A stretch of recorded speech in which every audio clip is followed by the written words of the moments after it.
Welcome back to Hold the Phone YouTube. Here are our best bets for NFL week number 12. We appreciate each and every single one of you tuning back into the best sports betting show here on YouTube. Like the video.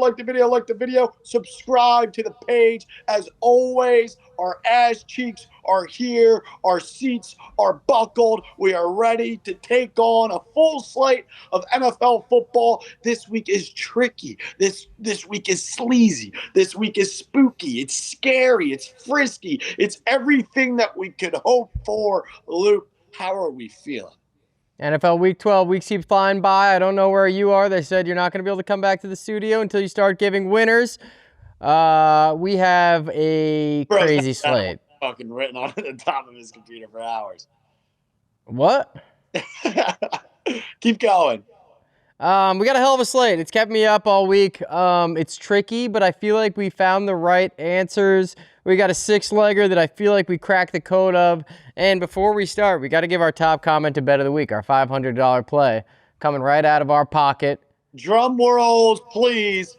Here we go. Once again, the top liked comment. We are putting $500, a free bet, out of our pockets to a person, a subscriber of Hold the Phone YouTube. So here we are. The floor is now yours. The top liked comment, we are putting $500 on out of our own pockets to a Hold the Phone subscriber. What is the bet? So, yeah, on our early week leans, we say top commented bet gets the bet. We're 0-3 so far this year. We got to find a winner. This week, it's Christoph1227. And his comment is, teaser parlay. I got 206 likes as of the time of recording. Patriots minus 6.5. So I feel like that was earlier in the week because now that Joe Burrow might be playing, you could get a better number. But look, we just got to give the number that's on the paper right here in front of me. Patriots minus 6.5. Seahawks minus 9.5. Colts plus 7.5. Cowboys plus 8.5. Buccaneers plus 14.5. So it seems like we're buying more points than others in some games. All I do is put the exact numbers into BetMGM because I don't want to get ourselves in a gray area where we're choosing the bets. We're playing God because it's not what we do here. We want to give the bets to you. I put them all into BetMGM. The odds are plus 672. $500 is going to bring home, when you take out the 500, about 3,300 if this hits. So it's the Cowboys at 8.5 and the Colts at correct 6.5? Cowboys 8.5, Colts 7.5, Bucks 14.5, Seahawks minus 9.5, Pats minus 6.5. So it was a 4-point teaser at the beginning of the week, but I don't know where he then got 14.5 for the Bucks. Me neither. That's the only thing that's tricky. And were the Cowboys ever plus 4.5? Yeah, I mean they're at 3.5, 3 now. So no. All right, let's get to the games. Christoph, we're rooting for you. Let's get to 1-3. So, yeah, the $500 bet is a parlay of 5. I already said it twice. Yep. Pats minus 6.5, Seahawks minus 9.5, Colts plus 7.5, Cowboys plus 8.5, Bucks plus 14.5. $500 on that 5-leg parlay. Going to Hold the Phone subscriber. Let's bring this. We're putting it in right now. We're rooting for you. Let's bring it home together. Maybe we all ride it. Squad ride. All right, let's get to the games. Game number 1, we got the Giants plus 10.5 going to Detroit. One of the most consistent trends in football, the Lions coming off a loss. Look, if it doesn't need fixing, you don't fix it. You got to bend, not break here. The Lions, off of a loss, have never actually lost. And they cover every time. The Lions are now at home. They just played back-to-back on the road versus the NFC East. They come off losing to J.J. McCarthy 9 on the road, which seems like an impossible feat. 9 goes on the road and beats the Lions in Detroit. They bounce back. They then beat the Commanders, belt to ass, so red, so black and blue, he couldn't even walk to school the next day. Then you follow that up playing the bigger, better, stronger NFC East opponent in the Philadelphia Eagles on prime time. They then lose a very slow barn burner of a game that doesn't fit the style of a Detroit Lions ball club that they would want to be in, find themselves in. It was foreign waters. They lose that game. They never lose off a loss. They cover every time. I don't care if all 340 million people in the United States bet on the Lions minus 10.5 tomorrow or on Sunday. We could bankrupt the books with Detroit minus 10.5. I don't even know if I should say that or if I can, but it's okay. Look, it's the Lions. Yeah. It was the same spot against the Commanders. It was the number one most bet on side of the day. I'm sure it is this week. But there's just no way against a team whose season is already mathematically over that the Lions are going to come back home and I'm going to have the stones to take the Giants. Like, the Lions could be up 14-0 in this game in the first quarter, and then you have the Giants plus 10.5, and all of a sudden you're thinking about how you get in the back door. Like, no thank you. Give us the Lions. I mean, I feel like it's going to be just like the Commanders game, except this game's at home. This might be 41-0. Look, what's the U.S. debt? Like a couple $1 billion? Yeah, let me look it up. If you put half of that money, we break even on the Lions minus 10.5. 38 trillion. 38 trillion. Yeah. How we doing? You put 19 trillion on the Lions minus 10.5, and we're breaking even. I mean, the world would definitely be a better place. This is, it's not gambling if you know it's going to hit. This is a trend. Luke, you said it wasn't for the faint of heart to take the Commanders. It was an 8.5 point spread. Right. And they put belt to ass. At home. And now this is at home, and it feels like, yes, we do love Jameis here and there, but they kind of gave a really good effort against the Packers at home and still lost. I don't think we see the same buzz and juice of a Jameis first game back as we do in game number 2. I feel like this one's ugly. The Lions couldn't throw the ball. They couldn't convert on third downs. They couldn't score. They couldn't get in the red zone. It's going to be a completely different game script unless the Eagles completely broke them. Give us the Lions minus 10.5. Yeah, I think you made a pretty good case for president there with what you're what you would run on in terms of how you would fix some of the problems in the country. Yeah, this is one where you can tip your hat if you lose. Like, if the Giants cover the spread, so be it. But we're taking Detroit. All right, let's get to game number 2. How do we solve for the U.S. debt? Lions minus 10.5. How do we feed the homeless? Lions minus 10.5. How do we house the homeless? The Lions minus 10.5. All the people for, people for president. Dr. Locke's 2028. Write him in. Okay, game number 2. A team that has been tumultuous for us and has been giving us a lot of hate on Twitter and on YouTube. A team that we have rode, back-to-back weeks. And got boned on. They boned us last week against the Niners. They boned us Monday night 2 weeks ago against the Cowboys. Yeah. And all of a sudden, we're staring down a short spread at home against the Jags with the Cardinals. Luckily, there was a game in between where we didn't take them when they played in Seattle. Got it. Look, the Cardinals, I'm starting to figure out, just don't like in-division games. Yeah. When you bring in the Niners, and we love the spot, and it almost feels like if it were any other team for both sides of the football, it would have been a spot that ended up working out. If the Niners were playing any other team with Purdy coming back in his first game, it probably would have been a great spot. If the Cardinals were coming off being embarrassed against the Seahawks, it would have been great at home versus any other team in that spot. But yet we found ourselves, the games that we get fucked on the most are the in-division games. When you look back, what screwed us in that week? What screwed us in this week? It's the in-division games where it ends up being coin flips and very sleazy lines that end up bending us over a barrel. So now we have the same exact spread as we did last week versus the Niners. However, we welcome in a Jaguars team. A Jacksonville Jags team who is coming off a 30-point win against the LA Chargers at home, and now they travel on the road. And we've seen The Jags defense not travel well on the road. That's for sure. And now we get to stay in the desert. Look, I know the definition of insanity. I've said it before. We'll say it again. Is doing the same thing over and expecting a different result. But this one just feels like we have to do it. One more ride, dude. One more ride. Give us the Cardinals +3. One more ride that we can't get off the train now. I like this spot. I know people aren't going to be happy about it because everybody just saw the precious little Jags go lay belt to ass against the Chargers. But this feels kind of like the Raiders game against them, which was toe-to-toe in overtime. The Jaguars are just letdown city, and I love the Cardinals here. Look, sometimes you got to be the man in the arena. You know, you got to weather the storm. And you can't let the outside noise get into the locker room. I know people are upset about our Cardinals pick last week. However, that's okay.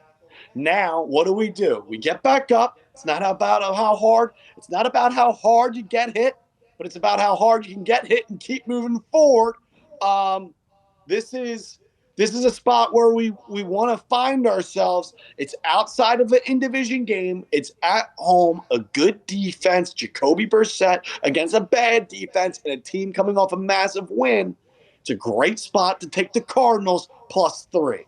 I fucked it up. It's not about how hard you can hit.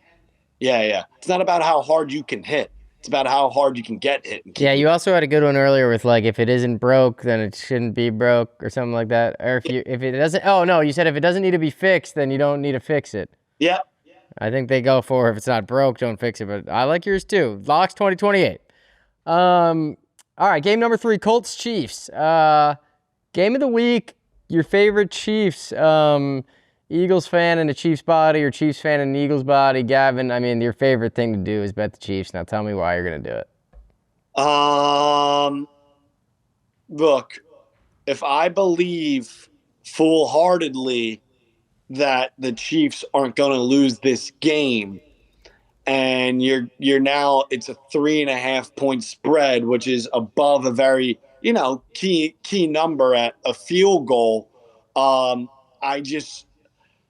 I feel like I have to do it. Like it's a 3.5-point spread. It's a pretty big number for a matchup in a team that appears to be dead. But, sometimes the Chiefs like to play possum. I believe that they win this game. Therefore, I have to lay the 3.5. Look, I said it before. This is my case. We just saw Darnold in a playoff game on the road show some of his true colors. I think we may see in the marquee game of the week Daniel Jones this week in a playoff game in a playoff atmosphere on the road show some of his true colors. Yeah. All right. You're going with the Chiefs. I'm going with the Colts. We're going to go head to head here. I think the Colts coming off a bye, better team. Chiefs coming off a kind of tricky game in Denver, that physical game against a physical defense. Chiefs, I'm just tired of hearing that they're the same old Chiefs. They don't look the same. They don't look as good. They're 5-5 this year. Last year they were 10-0. I think the Magic might be running out, at least right now. I think they were 12-0. I think they were 10-0 and then they were 10-1, but that's okay. Gotcha. They lost to the Bills in their 11th game. But yeah, I'm over it. I'm ready for Jonathan Taylor to go into Arrowhead, run all over him. We're going head to head. This is our one this week. We have to have one, but that's okay. Look, I mean, I can't turn around. We've already gone too far. I've walked too far. I have sailed too far to turn around the ship. I have to adopt a kid since the Chiefs lost last week against the Broncos.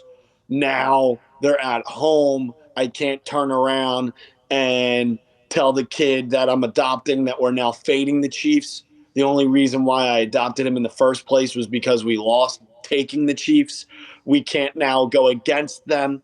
We have to continue to ride with them. We have to be inside of the foxhole with Patrick Mahomes and Andy Reid. He's taking up a lot of space with the Kansas City Chiefs. I got to take Kansas City -3.5. I have to believe in a matchup between Daniel Jones and Patrick Mahomes that, it's going to be in our favor at home. If this was a neutral site game and it was 3.5, sure. But in Arrowhead, the pressure's going to be on. The season's on the line, both offensively and defensively. I think we're going to see a little bit more motion going on. I said last week they can't drop the 5-5. I'm going to say this week they simply cannot drop the 5-6. I got a feeling I know what you're going to say next week. They can't drop. All right, game number 4, kind of a little sleazier one. Falcons going to New Orleans. Saints -2. This one, I mean, it's just a line that we love. We saw it, we loved it, we had to put it in. I mean, this is like historic, right? I mean, we go from Spencer Rattler, who was now in his career 1-12 straight up, but there was a point where he was 0-11 straight up and had never won a game as a starter in the National Football League, to now Tyler Shuck gets off the bus stop, and now you see a New Orleans Saints team as a favorite. Yep. That is batshit insanity. Yep. It told us back in July that Tyler Shuck and the New Orleans Saints, who stand at 2-8, are now favorited in week number 12. You would say we were out of our mind. Tyler Shuck and the 2-8 Saints are favorites against the Falcons. What a world. Yeah, I mean, a Falcons. What a character arc for the Falcons. Everyone thought that they were coming. Everyone thought they were going to win the South. They beat the Bills, and since then they've dropped 5 in a row. And every week they lose in a way that you don't think is possible. And I don't think the Saints team is that bad. Like, they're coming off a bye. They beat the Panthers in their last game, which is a pretty good effort. They kind of handled them. And, yeah, no one wants to lay points with Tyler Shuck, but we're going to have to do it. Look, 73% of the money, which is one of the most bet teams in the National Football League this week right now, is on the Atlanta Falcons. Yep. Last time I checked, I mean, watching Kirk Cousins, he is lifeless. It almost looks like he is incapable of doing anything. Yep. And Saints defense is pretty good at home. I mean, we saw a handful of mistakes that they created against a Giants team. Look, I mean, we're not asking them to take down the New England Patriots or the Buffalo Bills or, a good football team. We're asking them to take down Bozoville Raheem Morris, a Drake London-less Falcons team, yep. Cousins stepping under Atlanta's squad, like stepping under center. This is, Kirk Cousins in his last 6 starts is 0-6 against the spread. This is, at the end of the day, this is an in-division game, and it's in New Orleans. And so we're just going to back the home team as a home favorite with everyone on the other side. Yeah, you don't get to usually fade a team with 75% of the bets. It's also lost 5 in a row, so we're going to take the chance. All right, let's get to the last game. Eagles at Cowboys. And you have some thoughts about this game that may surprise some people. It's not the Chiefs, but you like the Eagles too. Look, you're giving away my hand, but the Cowboys and Eagles, everyone just saw 2 weeks ago the Eagles take down the Packers on primetime. Then you parlay that into Sunday Night Football, where the Eagles take down the big bad Detroit Lions on primetime. Now you have a 3-point spread against a Dallas Cowboys team. In the last game they played at home was getting blown out, the doors blown off of them, against an Arizona Cardinals team. Yeah, whatever. George Pickens and CeeDee Lamb catch a couple touchdowns against the Raiders. And if you want to claim them back, I know for a fact, this is going to be one of the most bet-on teams in the National Football League this week, right alongside the Detroit Lions. It's going to be the Philadelphia Eagles with this short little number in a team they already beat this season. Now, Their defense looked like the steel curtain last week. Everyone knows the Cowboys' defense is horrible, and you can take the Philadelphia Eagles at -3. I am very, very, very worried about the Philadelphia Eagles and their outright game, for them outright in this game, Yep. let alone getting a field goal. Look, since the beginning of time, no matter how good the Eagles are, no matter how bad the Eagles are, no matter how good the Cowboys are, no matter how bad the Cowboys are, in this rivalry, it simply doesn't matter. And it always appears to be a season split. And we already took the Cowboys week 1 plus the 7.5, a game they should have won outright, but they covered, plus 8.5, shall I say. Now they're +3 as a dog once again, and it feels just like a perfect spot for the Cowboys. They got the engines rolling last week, the offensive side of the football. Now they welcome in an Eagles team, a division rival with the season on the line. The Cowboys are going to win this game. Yeah, I think so too. Yeah. Look, the Eagles, tough to bet against this year. 7-3 against the spread. 4-5 team at home getting 3 points. It's going to be a great, it's going to be an exciting game to watch. I'm excited to see the Eagles play a game inside with a little higher over-under where it seems like the offenses are going to have to shine. Like they've won these last 2 games just with their defense. Now they're playing in a dome against the Cowboys who don't play defense, who have a good offense. Going to be a hell of a game. All right.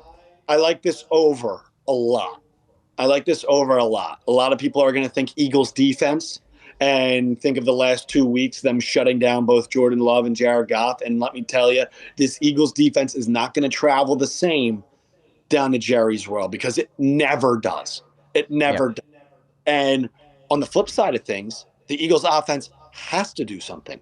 And even I don't care if you're the Cleveland Browns, the Oakland Raiders, or the Philadelphia Eagles, at some point things have to click. Statistically, the Philadelphia Eagles, being the reigning Super Bowl champs, have to get something going because the last 2 weeks they have done nothing on the offensive side of the football, and yet they're 2-0.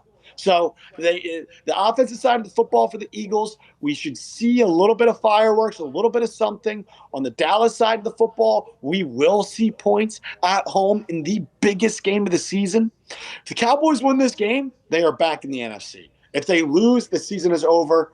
Give us the Cowboys +3. No matter how good the Eagles are, no matter how bad the Cowboys are, it does not matter on either side of the football. In this matchup, if you have a home team with a little line, you take the home dog. Give us the Cowboys +3. Probably my favorite play of the week, and the fucking Eagles are my own team. Chiefs are your team. You'd never bet against the Chiefs. All right, let's get to the 6-leg parlay. All right, well, it's the tradition like none other. I'm looking around here for a chair because all we ask is for a seat at the table. Correct. 6 You only get 18 weeks in the NFL season, 17 if you have a bye. And hell, I don't see one of those in sight. We got 6 legs here. And this week is probably the friskiest, trickiest, sleaziest weeks of the NFL season. So it's been a grind trying to figure out 6 teams to get the job done this week outside of the Seahawks, the Ravens, some of these 13-point spreads, some of the bigger spreads sprinkled around the National Football League. All we ask, I'm looking around for a chair. I'm looking for a chair because all we're looking for is a seat at the table, Luke. You should grab my chair over there in that ice rink. We got rid of all your stuff, actually. Yeah, you better be careful. They packed up your stuff. So unless this parlay comes home, you're not coming back. With all the ice, dude, you gotta watch your step in there. You got skates. Mm-hmm. There you go, dude. Your hockey helmet. All right. Kick us off, dude. Leg number 1. NFL Week 12. Week 12, 6-leg parlay, plus 1,000 odds. Leg number 1, can't lose, won't lose. We're taking the Lions at home against the Giants. I got no notes. The Lions are going to lay belt ass. They do not lose back-to-back games. It's been about 55, maybe 60 games since they have lost back-to-back. Got embarrassed in a night game, and now they're gonna whoop the Giants. What's Sunday's date? November 22nd or 23rd? 23rd. November 23rd would be National Jameis Winston Day if he goes in Detroit and beats the Lions. But yeah, you got to tip your hat. Unfortunately, it's just simply not going to happen. Just like leg number 2. J.J. McCarthy will not win a football game this Sunday in Green Bay. Give us the Packers on the money line. Yeah, I've seen some good stuff on JJ McCarthy. He's just really, I feel like, got to stop talking. Like, did you see he said he's like a cork ready to pop today? And he also said he works on his 10-step drop when he's out walking the dog. It just feels like he's setting himself up for failure. Maybe we quiet the noise down, start playing a little ball. But yeah, I can't see him going into Lambeau and winning. Look, I mean, like I said to you, Luke, I mean, the games that we get fucked on in this 6-leg parlay are always in division. So I really hope that there's no fluke shit in the air in Green Bay. The Packers need to get this job done. I don't see J.J. McCarthy and the Vikings winning back-to-back road games in the NFC North. That's not an easy task. But, I mean, he didn't have to do much to beat the Lions on the road because of good coaching. I really hope that the Packers can get this job done. All right, leg number 3. Even though I took the Colts with getting the points, hopefully it's by a field goal. Gavin's favorite. If you pan the camera, there'd be Patrick Mahomes and Travis Kelce jerseys all over the house. This one's on me. Yeah, this one's on you. Leg number 3 is the Chiefs' money line. You know, come on. If leg number 2 loses, blame Loop. If leg number 3 loses, you can blame me.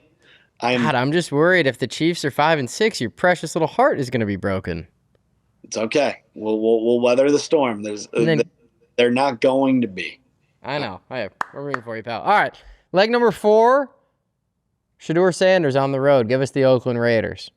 I mean, I can't believe that we're taking the Raiders, but then you look at me and you say Shedeur Sanders can't win a road game in the NFL in his second start. Look, since 1995, the Cleveland Browns have had 17 quarterbacks make their debut. Do you want to guess their record? 0-17? 0-17. God, the Browns are consistent. Yep. This is, there's trends. There's systems. There's things that we find. Lions don't lose off a loss. Packers can't lose to 9. Chiefs can't go 5-6. Shedeur Sanders can't be the first quarterback in Cleveland Browns history to win a debut football game.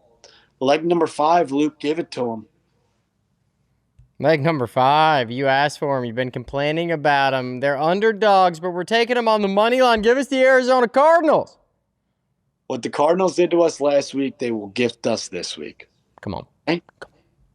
They're gonna bring it home. They're gonna win the game. The Jacksonville Jaguars are not good defensively. Hell, they're not great offensively. They have no business. Going out to the desert and getting the job done. The Cardinals are hungry. They're well coached. Jonathan Gannon, good ball club. Trey McBride. They had a couple touchdowns called back last week. It's not going to be the same story this week. They need to focus on coming out of the tunnel and not dropping down early. They dropped down early against the Seahawks. They dropped down early last week against the Niners. It's not going to be the same this week. And for our 6th and final leg, if the Cardinals win, this parlay hits. All we ask is for a seat at the table. So one more time, when the Lions don't lose back-to-back games, give us Detroit on the money line. When the Packers don't lose back-to-back home games, especially in division against number 9. When the Chiefs don't fall to 5-6, because that's not a world we live in. When the Raiders take down big bad Shedeur Sanders and the Cleveland Browns. And when the Arizona Cardinals finally get the road back on track and find a nest out in the desert and get the job done against the Jags, leg number 6 just so happens to be the best team in the fucking National Football League.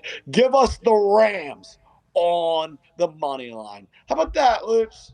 God, if we could get to Sunday Night Football and Carrie Underwood singing about Matthew Stafford and the boys, God, we're going to be feeling good with the Rams at plus 1,000.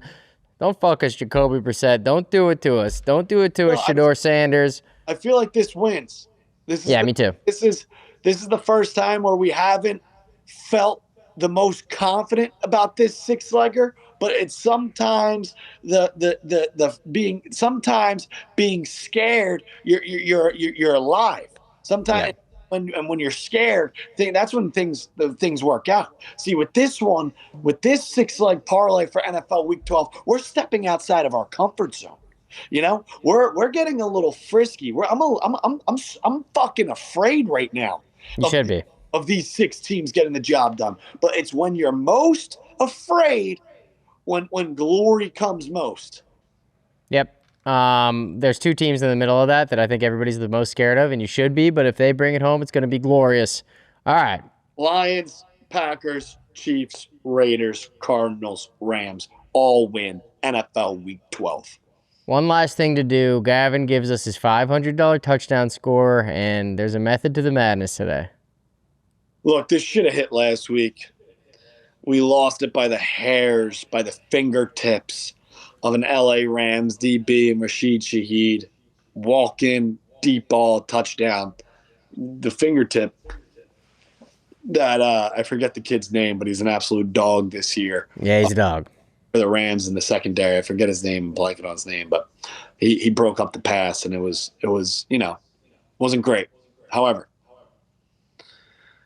today, Luke, there's one man in the National Football League who is named after a team. And he, this Sunday, goes against that team. Last year, I took it in this state when he was playing versus this team, and it came home. This man has one of the most silent, sneaky 7 touchdowns in the National Football League I think I've ever seen before. If I walked up to 100 people on the street today and said, do you know that this man has 7 touchdowns this year in the National Football League? We'd say no. Not a single damn one of them would say yes. It is a silent 7 touchdowns. And there is one man in the National Football League who is named after another team that he gets to play against 2 times a year. And, well, this week, he's playing in the goddamn city that he was named after. Give us Dallas Goedert for an anytime touchdown. NFL Week number 12. Dallas against Dallas, like peanut butter and fucking jelly. Give us Dallas Goedert for an anytime touchdown. Luke, we took it last year when he was in Dallas. He finds it. We're going to take it this year, and we're going to take it as many times this guy laces up the cleats and plays down in Jerry's World. Give us Dallas Goedert for a $500 anytime touchdown score week number 12. Yeah, there's a 1 week a year where I just got to give you the reins and give no input, and it's when the Eagles go to Dallas, and we take our guy, Dallas Goedert. It worked last year. Let's run it back this year. All right, we gave our 5-game picks. We gave our 6-leg parlay. If those don't hit, Gavin won't be allowed back in the studio. We've already got rid of all his stuff. We've frozen it so we could skate on it later if he does come back. And, yeah, let's have a hell of a Week 12. We're going to be back. I mean, Thanksgiving is around the corner. You got to find a little steam going into Thanksgiving because that's the biggest week of the year. Yeah. Sorry. Is everything okay over there? Yeah, it's all right. My thing's messed up. I wanted to write down. Hold on. Be a good time to wrap it up. You know what I mean? No, I know. Hold on. I'm not wrapping it up yet. Why? Because I wanted to say a couple things. What, do you got a script? No, but He's got a script. like I said to you earlier, before a couple last second locks, kind of like the Seahawks minus 13, kind of like the Jets plus 13. Look, Okay. like the Seahawks playing the Titans. Titans covered their last 2 home games. Yeah, Seahawks are going to lay belt to ass. What are the chances that they cover 3 straight after their previous 11 they did not cover? So I like the Seahawks minus 13. Okay. I think that the Baltimore Ravens are in a good enough spot yet, and I don't think they're well-rounded enough of a ball club to be laying this many points, especially with Tyrod Taylor underneath the center. It's going to be a very conservative ball game. I like the Jets plus 13.5, which sounds insane. And I don't think I'm really missing anything else. No.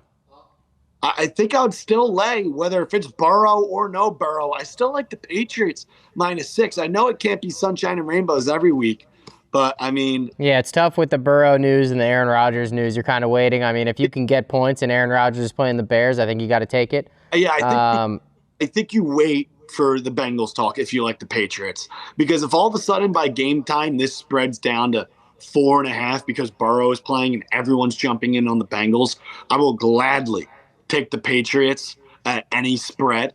Just because, I mean, we get to go against the Bengals defense and there's no Jamar Chase. So regardless. And then, like you said, if Aaron Rodgers plays, there's not a guy who loves to own